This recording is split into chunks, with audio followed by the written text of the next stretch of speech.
এই ভিডিওটিতে আমরা দেখব টুস কমপ্লিমেন্ট পদ্ধতি ব্যবহার করে কিভাবে দুইটি ঋণাত্মক সংখ্যার যোগফল নির্ণয় করা যায়।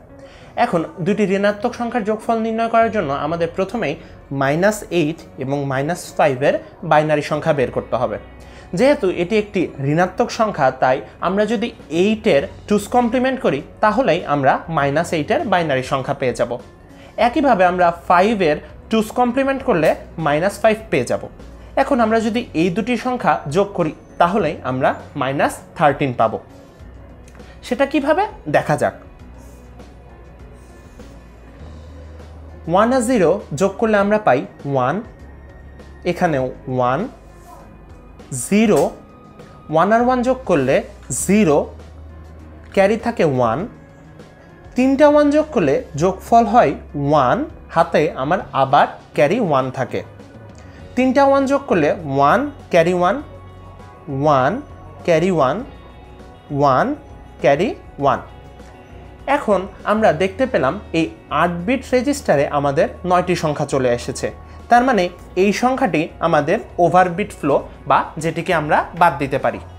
এখন আমাদের যোগফল আসলো 1, 3টা 1, 0 0 1 1। যেহেতু আমাদের সাইন বিট হিসেবে 1 এসেছে, তার মানে এটি হচ্ছে একটি নেগেটিভ সংখ্যা। এখন আমাদের মনে হতে পারে এই সংখ্যাটি কি -13 বাইনারি সংখ্যা? হ্যাঁ, এটি -13 বাইনারি সংখ্যা, কিন্তু এটি 2s কমপ্লিমেন্ট ফর্মে আছে। আমাদের অঙ্কটি হলো নাকি আমরা আবার চেক করতে পারি। আমরা যদি এই সংখ্যাটিকে আবার 2s কমপ্লিমেন্ট করি তাহলে আমরা যদি 13 পাই তাহলেই আমাদের অঙ্কটি হয়েছে আমরা বুঝতে পারবো। সেটি করা যাক।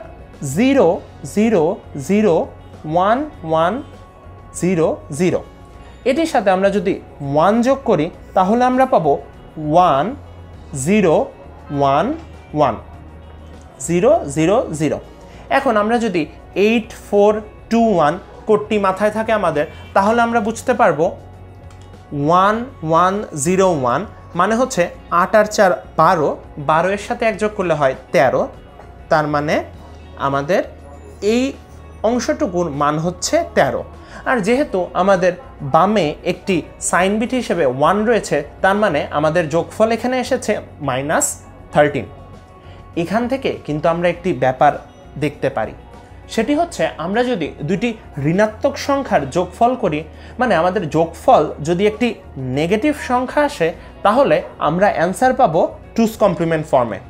এখন সেটিকে আমরা যদি আবার 2s কমপ্লিমেন্ট করি তাহলে আমরা আবার বাইনারি সংখ্যায় ফেরত আসতে পারি।